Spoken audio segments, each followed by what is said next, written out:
Es un concepto esencial de la industria del disco. Sí, es cierto. No había pensado en eso, pero es cierto. Antiguamente también estaban los simples, ¿no? Claro. Que tú habrás conocido como Sí. yo. Hasta conocí hasta los de 45 con el agujero También.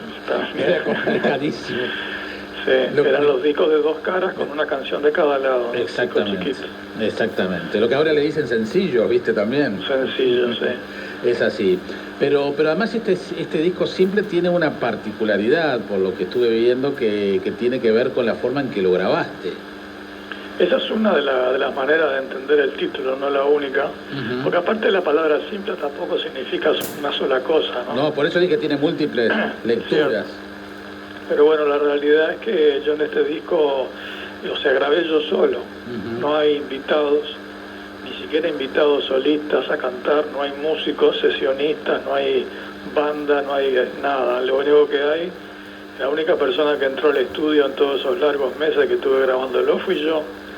Y entonces todo lo que suena, que son obviamente mis voces y mis guitarras, pero también alguna otra cosita que aparece también la grabé yo. Nada complicado, ¿no? Porque yo no soy un multiinstrumentista, yo no toco ningún instrumento que no sea la guitarra, salvo esas pocas notas que habrás escuchado que aparecen de un piano o algún acorde en un armonio que me prestaron, alguna percusión muy sencilla que toqué yo.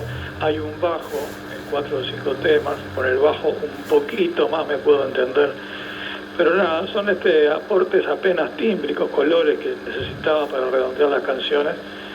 Y aprovechando las comodidades del estudio, que es un estudio grande y que tiene pianos y todo eso, grabé todo yo y listo. Después que hiciste música con una caja de fósforo, yo te dejo hacer cualquier cosa. Bueno, es más práctico eso. pero también, entonces eso también explica parte de canciones que son casi que contadas más que cantadas. Bueno, yo creo que todas mis canciones son contadas, ¿no? Porque todas tienen una parte muy importante que es la letra. Para mí siempre fue muy importante eso, y al margen de lo musical o paralelo con lo musical siempre hay una narración, siempre hay un relato en mis canciones. A mí me interesa mucho esa parte de la canción. Para mí es un género formidable por eso mismo, ¿no? Porque aúna dos mundos, el de las notas y el de las palabras. Entonces a los que estamos interesados en ambos universos, como yo, la canción es del género ideal. No hay nada mejor, porque podemos dar rienda suelta a nuestras veleidades literarias y a nuestras veleidades musicales también, en un mismo producto, un producto sencillo, fácil de trasladar, que es una canción, una breve canción, ¿verdad? Sí, si será tan así el tema de contar historias a través de canciones, que la única vez que hice, por suerte, duró un año y nada más, clases de teatro, lo que elegí para representar fue la canción El Loco, tuya. No te puedo creer. Sí, Marcelino Dufo la dirigió. Y bueno, después de eso abandonaste. Sí. Bueno, pero como hoy estoy cómodo, tengo pocas ganas de trabajar, le pedí a alguna gente que me ayudara a conversar contigo. Y este programa, cuando yo me voy de vacaciones o falto, tiene a Gabriela Casulo como la gran compinche para estar en las mañanas de Sábado Sarandí, y esto decía sobre Fernando Cabrera. Hola Jaime, muy buenos días para vos, para la audiencia y para mi adorado Fernando Cabrera. Todos los que me conocen saben que soy fanática de Fernando Cabrera desde mi adolescencia, pero dejando de lado por un momento eso, ¿por qué Fernando Cabrera? Porque es sin lugar a dudas un referente en nuestra música nacional, impuso su estilo, es de esos artistas que con solo escuchar los primeros segundos de una canción ya sabes que es de él. A pesar de que yo, por ejemplo, soy más fanática de los primeros discos, aunque me gusta todo, tengo que reconocer también que ha tenido la capacidad de animarse, de avanzar, de tener creaciones con otros ritmos, sobre otros temas, algunos más sociales, todo sin dejar de ser Fernando Cabrera, porque también pudo haber tenido la tentación alguna vez de, una vez encontrado su estilo, que todas sus canciones fueran así, pero en este caso no es así. Es un músico exquisito en sus acordes, en sus letras, con su voz, tan particular, con su poesía. Yo cada vez que paso por el Palacio Salvo, que lo hago a diario, recuerdo la música de Cabrera en el dirigible, es como que veo esos tiroleses. Tengo en la biblioteca todos sus discos, sus cassettes, 56 canciones y un diálogo también, aunque tal vez a él no le gusta, pero para mí es uno de mis tesoros. Y una breve anécdota que conocen mis amigos: soy tan fanática de Cabrera que una vez hace muchos años, en una parada en la calle de San José, subió a un 121, y como cualquier ciudadano, y yo no tenía ni mira de llegar a ser periodista. Esperaba otro ómnibus, dejé a mi amiga en la parada solo para subir a ese 121 que Fernando Cabrera tomó e ir unas paradas sentada frente a él, obviamente sin animarme a decirle ni siquiera hola, ¿no? Pero bueno, la vida después me dio la suerte de poder entrevistarlo en 2 oportunidades, así que para mí nada, es el más grande, un maestro. Te agradezco, Jaime, por dejarme expresarme sobre él, y mi saludo, mi reconocimiento, mi admiración profunda al gran Fernando Cabrera. Un beso para ambos. Ya ves lo que genera, Fernando. Oh, qué encantadora, che. Me mató. Qué hermoso todo lo que cuenta. Hacía mención a un libro que editó Trilce hace mil años, que es justamente 56 canciones y un diálogo. Sí, pero aprovecho para hacer una pequeñísima corrección a lo que ella dijo. A mí no tengo nada en contra de ese libro, al contrario. Todo lo contrario. Pues te iba a preguntar si... No.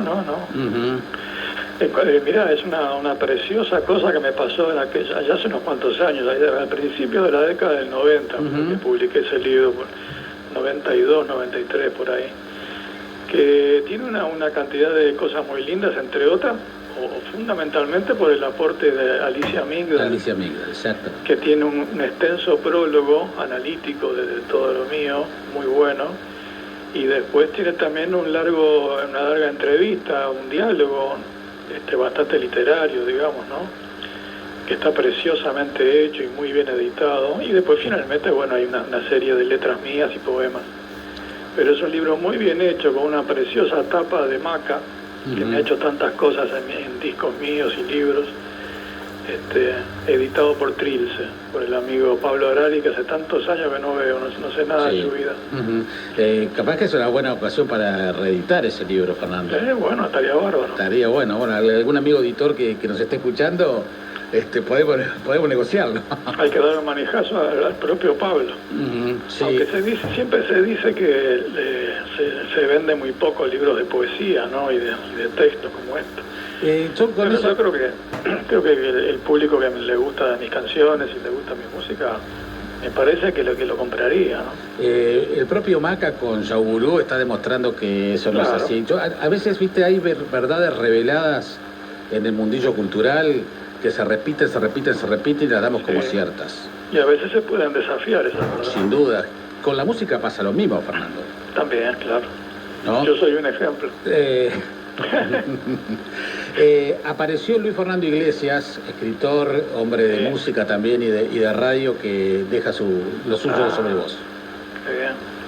Conocí a Fernando Cabrera allá en el comienzo de los 80, cuando un amigo me prestó el cassette, época de los cassettes, de Montevideo.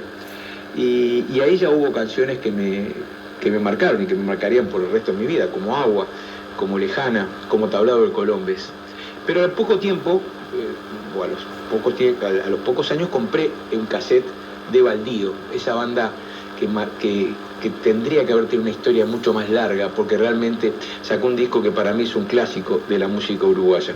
Y ahí sí, temas como Llanto de Mujer o como Méritos y Merecimientos, o esas mini historias que hace Fernando como Cosas de Muchacho, mini historias trágicas, me impactaron. Al poco tiempo también lo vi por televisión, creo, en un programa, y cantó María Elena, y me pasó lo mismo.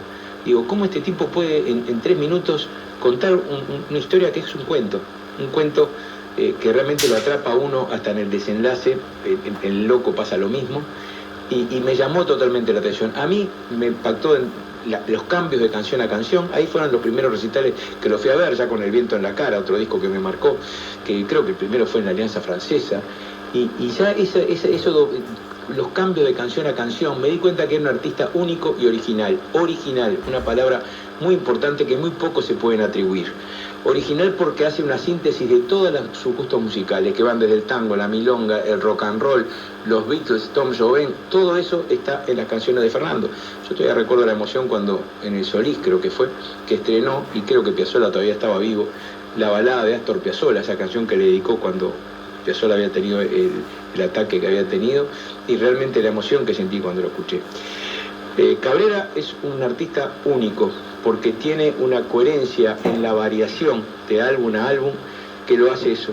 No se pierde, y ahí, si quiere, lo emparento también con los Beatles. Esa búsqueda eterna de no quedarse en algo que ya no es la zona de confort, sino siempre buscar otra cosa. Es un gran poeta. Sé que a él, a veces cuando le dicen que es poeta, no le gusta la denominación, pero alguien que es capaz de escribir, un día nos encontraremos en otro carnaval. Tendremos suerte si aprendemos que no hay ningún rincón, que no hay ningún atracadero que pueda disolver en su escondite lo que fuimos. El tiempo está después. Disculpame, Fernando, pero yo te voy a seguir diciendo que sos un gran poeta, y con amigos como Álvaro Ojeda tenemos esa misma opinión. Cada vez que compro un disco de Fernando, estoy esperando a ver si ese disco no va a ser el que me guste más, y siempre tiene la virtud de que me sigue gustando y que me gusta cada vez más. Ni hablemos de los últimos, 432 o El Viva la Patria, son dos álbumes increíbles con canciones, y todavía con un agregado más. De tanto que escuchaba en la época de Viveza, ese disco que para mí de los más importantes de la música uruguaya, mi hijo, que estaba en la vuelta, un día me lo pidió, y mi hijo tenía 13, 14 años, estaba para otro tipo de música, y me dijo, esa música me tranquiliza, me gusta para estudiar. Desde ese momento también se transformó como yo en un fan, empezamos a ir a los conciertos juntos de Fernando Cabrera, y ahora Clarita, que cumplió 22 años ayer, María Clara, me pidió, y fuimos los tres juntos a ver en el auditorio ese excelente concierto que fue el 432. Cuando una música es tan fuerte, tiene tanta calidez y tanta identificación con uno, y se traspasa a los hijos, es como un pequeño milagro que uno tiene que agradecer. Les mando un enorme abrazo a los dos, porque realmente son dos personas que quiero mucho. A Jaime es un amigo, a Fernando he hablado menos veces con él, pero siempre es alguien que me ha cambiado la forma de entender la capacidad y la calidad para hacer una música, repito, original y de un enorme valor. Chao. ¿Qué me dice, maestro? Y nada, Jaime, que dos regalos que me has hecho esta mañana. Te voy a hacer un tercero con una chica que creo que conoces de algún lado. Bueno, me manda un mensaje mi querido Jaime Clara, que vas a estar, querido Fernando Cabrera, en Sábado Sarandí, este sábado, hoy supongo, y me pide que diga por qué Cabrera en 3 minutos. No sé si podría hacerlo en 3 minutos. Sí sé que Fernando es no solamente uno de los mejores compositores de mi generación, la generación a la que pertenezco, sino uno de los mejores compositores que ha dado Uruguay hacia el mundo. Podríamos decir rioplatense, como le gusta a los argentinos cuando nos adoptan. Fernando es no solamente el compositor de la mejor parte de la música popular uruguaya, sino también que es un gran intérprete, es un gran productor musical, un gran instrumentista, y por sobre todas las cosas un gran amigo, querido amigo, con el que nos encontramos cuando podemos, y si no podemos nos mandamos mensajes y cartas, porque con Fernando supe tener hace muchísimos años una preciosa relación epistolar, que ya cuando nos vayamos a morir los dos quedará develada. Una preciosa relación epistolar en la que él me mandaba ánimo por mi reciente maternidad, y nos hacíamos bromas y chistes, y nos llegaban cartas en sobres azules por correo, algo que seguramente gran parte de tus oyentes conocen, pero muchas no.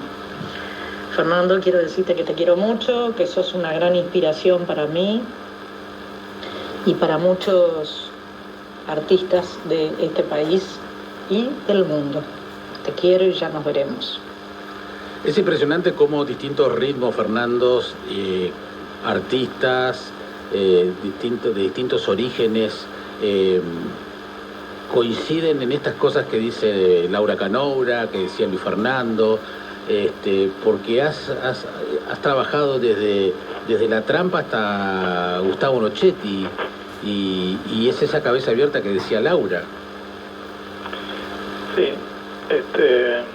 yo no sé si no pedirte, Jaime, que cambiemos de tema, porque yo no puedo seguir hablando.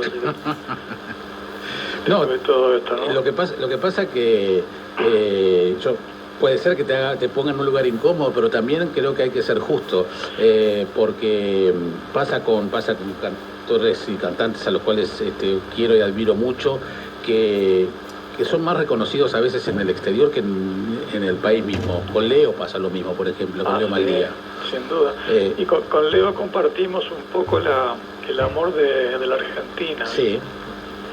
Que es un país que nos ha recibido de una manera que es increíble. Capaz que es difícil de comprender desde acá y que no lo vea allá. Es verdad. Pero bueno, es un lindo mimo que la vida nos ha regalado. Y respecto a lo que tú me preguntabas, de que yo he trabajado también como productor de distintas bandas y solistas, de rock, de tango, de blues, de lo que sea, de folclore, eso se debe... a mí me gusta recordar de vez en cuando que yo me inicié en todo esto desde muy niño, y que mis primeros intereses siempre fueron los musicales, más allá de la composición de canciones, que también vino conmigo desde la adolescencia y bueno, es el gran foco de mi vida, ¿no? La canción. Pero yo también tuve inquietudes siempre de arreglador, de orquestador, de investigar un poco el tema de los arreglos, qué pasa por detrás de la voz del cantante, ¿no? Entonces eso me llevó después en la vida, cuando ya había adquirido un poquito de experiencia, de grabaciones y todo esto, a que algunos colegas requirieran mis servicios para la producción artística de sus discos. Acá y también en Bolivia, recuerdo, hice un trabajo y, me acuerdo que y un poquito en Argentina también. Me acuerdo que estuviste en Bolivia, sí. Fue por los 90, ¿no? Los 80. En el 87, 88. Exacto, me acuerdo, tenés razón. Hace tiempo. Que era súper exótico. Si es exótico hoy, en el 87 era peor todavía. Ir a Bolivia es como ir a otro planeta, como cambiar de órbita. Bueno, la cuestión es que siempre me interesó la música, los arreglos, los instrumentos, el mundo de la orquestación. No es que sea demasiado bueno en eso, pero me gusta, me interesa, y hice muchas veces arreglos para otros cantantes. Fernando, perdóname, sí. ¿Cuándo decidiste que la música iba a ser tu forma de comunicación? Bueno, no lo decidí nunca eso, porque fue una cosa que estuvo presente en mí de forma muy natural, sin que haya que utilizar ninguna clase de decisión, desde los 6 años prácticamente, que afortunadamente a mi madre se le ocurrió mandarme a estudiar guitarra con la profesora del barrio. Entonces yo desde los 6 años estoy en contacto con la guitarra, con la música y con la canción fundamentalmente, porque esta profesora, por suerte, dentro de su método de enseñanza, tenía el de enseñarnos canciones a los chiquilines para que no nos aburriéramos tanto, ¿no? Con el solfeo y todo eso.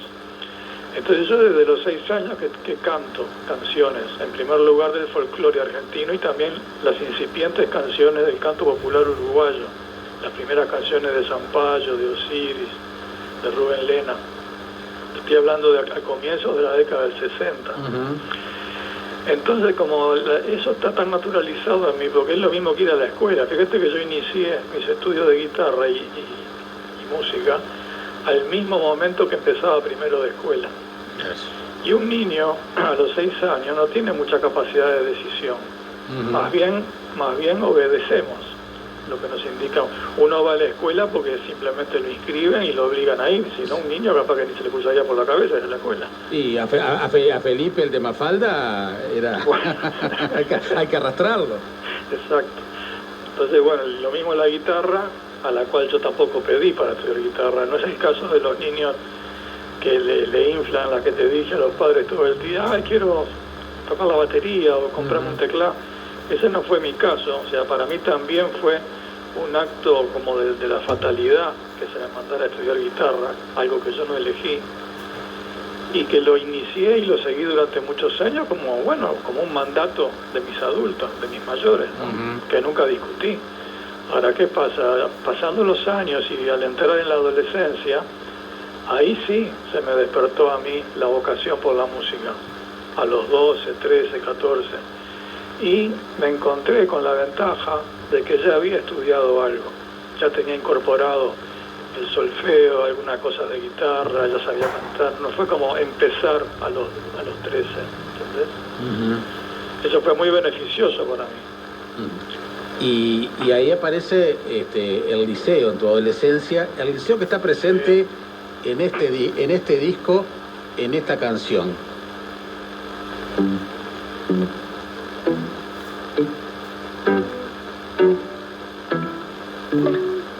La mejor época de la vida, ciudad paralela, bicicleta en bajada. La mejor época de la vida, feliz e invisible, los cuadernos, la cancha. El tonto y el brillante formaban junto a mí la fila de la esperanza. El tonto y el brillante formaban junto a mí la fila de la esperanza. La mejor época de la vida, ciudad paralela, bicicleta en bajada. Las cosas que robamos o rompimos, basurero de triunfos. La niñez amoral marcaba un tanto en el futuro. Profesores, y unos pocos tan cercanos y otros tantos delatores. Infiernos, pecados, deporte por ideas, tiranos directores. La mejor época de la vida, feliz, invisible, los cuadernos. Una radiografía de esa época, Fernando. Y bueno, por lo menos una mirada mía de cómo pasé yo los 4 años tan felices, también quiero decir, del liceo, que lo hice en la misma institución, tanto sea los 6 años de escuela como los 4 de liceo.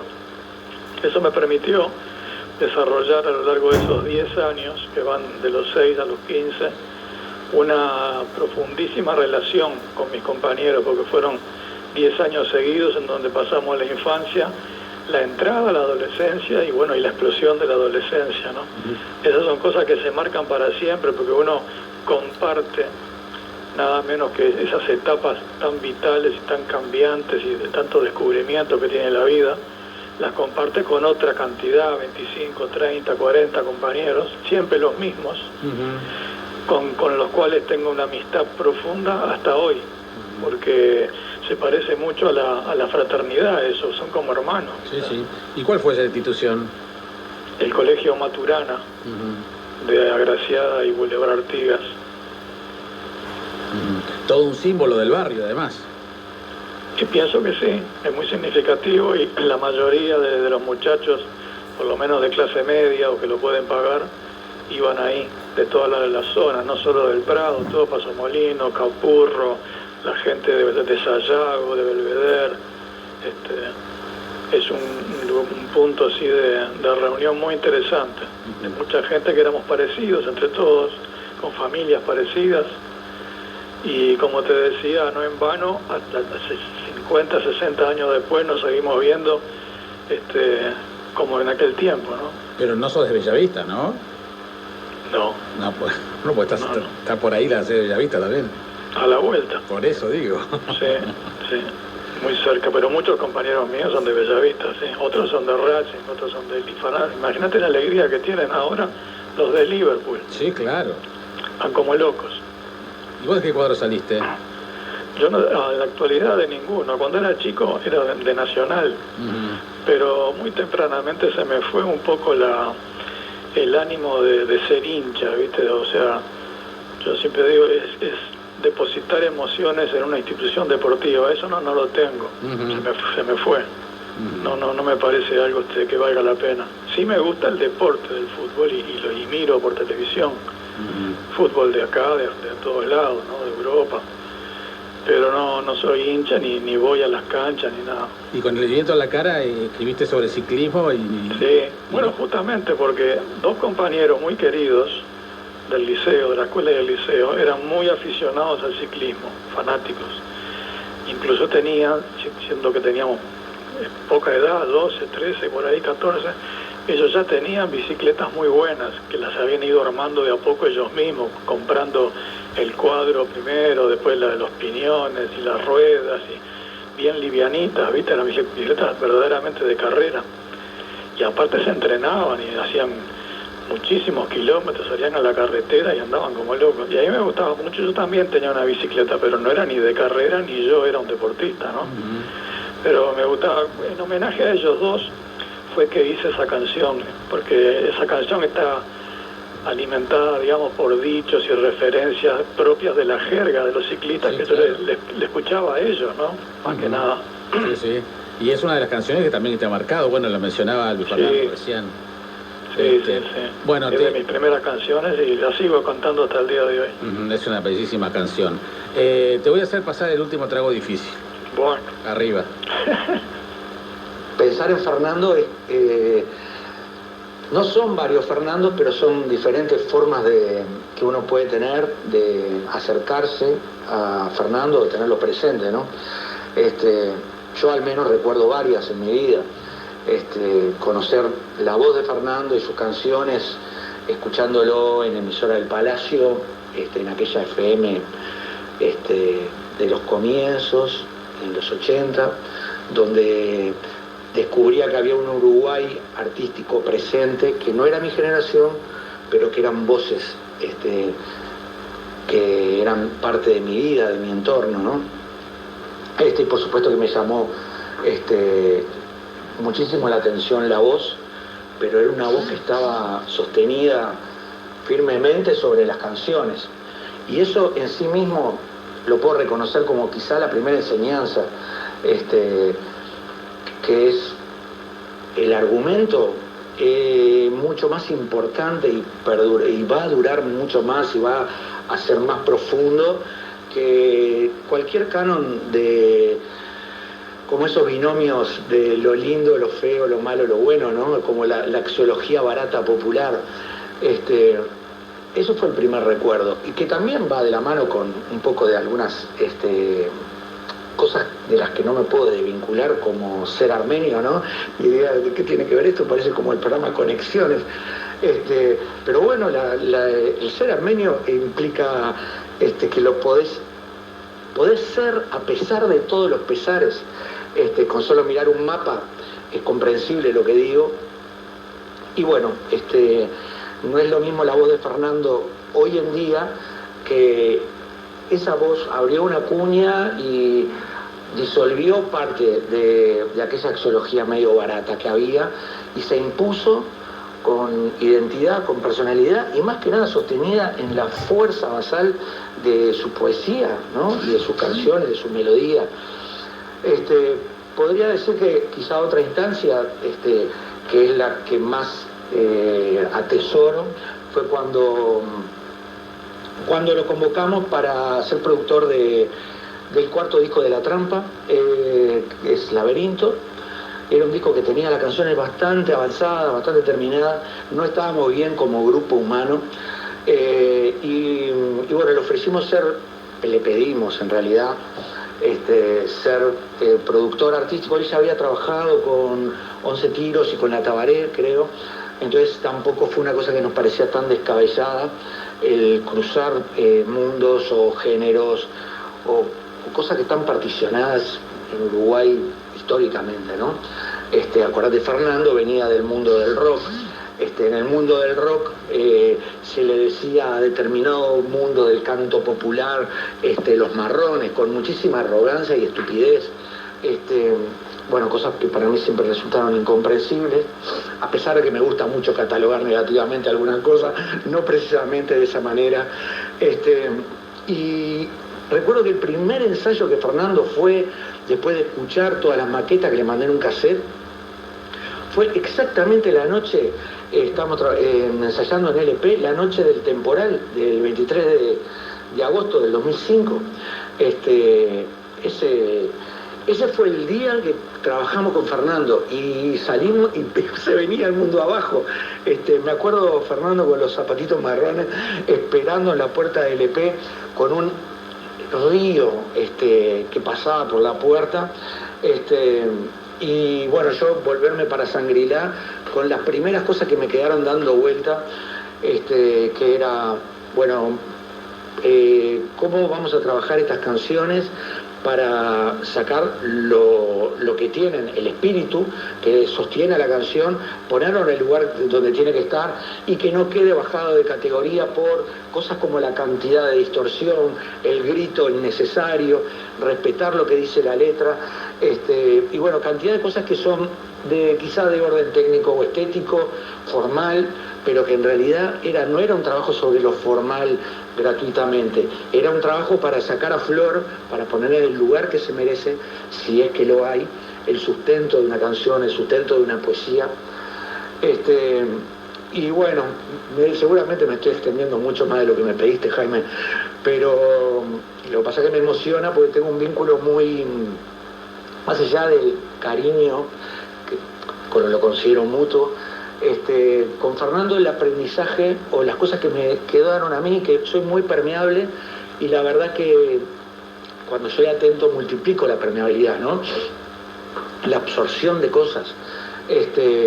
Creo que la cantidad de cosas que durante la grabación de ese disco Fernando las fue largando como pequeñas intervenciones, como grajeas, hasta el día de hoy las sigo aplicando y redescubriendo.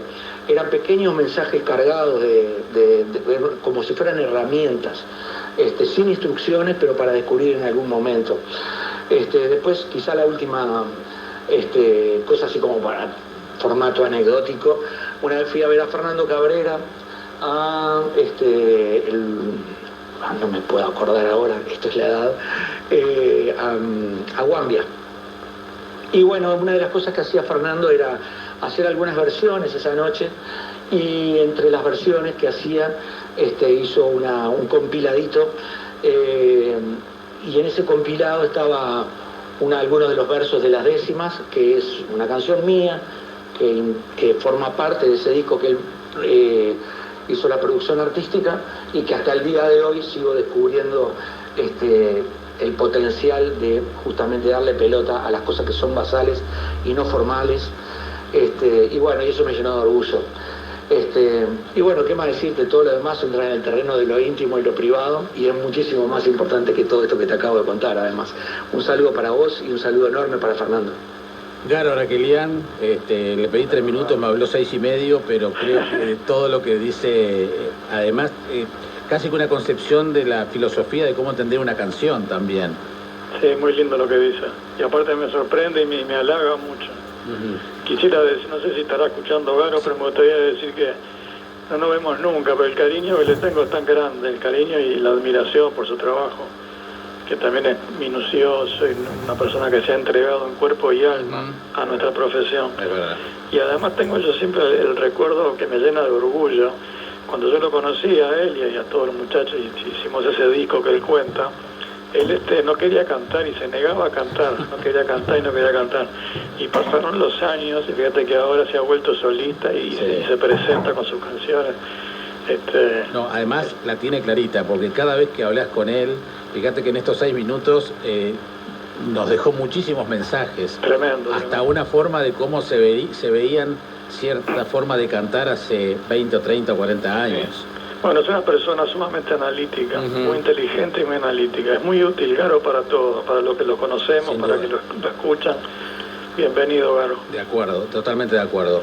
Bueno, ¿cómo te gustaría que se recuerde Simple en la discografía de Fernando Cabrera? Y bueno, como otro capítulo más, un capítulo más de una cuestión que ya tiene una unidad, me parece. Yo antes no lo veía así, veía todo mi disco como cosas bien distintas y separadas. Sí. Y ahora lo veo todo como una cadena. Tiendo a verlo, o sea que ya no importa ni en qué orden lo escuches, el que tenga las ganas, no importa que empezar por empezar por el otro, combinarlo con tal cual. Es toda una cadena de canciones. Yo creo que si yo tuviera que explicarle a alguien acá qué he hecho en mi vida, le diría, mira, hice 250 canciones. Imagínatelas todas juntas como si fuera una larga ópera, como si fuera una novela.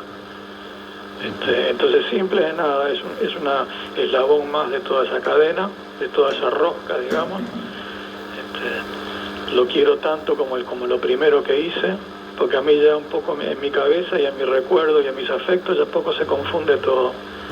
Ya tiendo a ver todo lo que hice como en un mismo balde, ¿viste? En una misma valija. Está todo junto. Bien, y entonces este simple es parte de esa cadena. Exacto. Nos vamos escuchándola y siempre es un privilegio tenerte en este programa. Fernando, te mando un gran abrazo. El privilegio es mío, Jaime. Muchas felicidades y gracias. Que pases bien. Fernando Cabrera, en Sábado Zarate.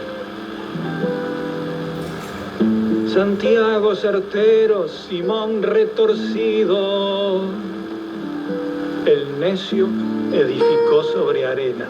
Llegó la lluvia, la casa cayó con fracaso.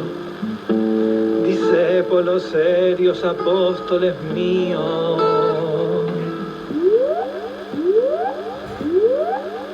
Escuche bien. Sábado.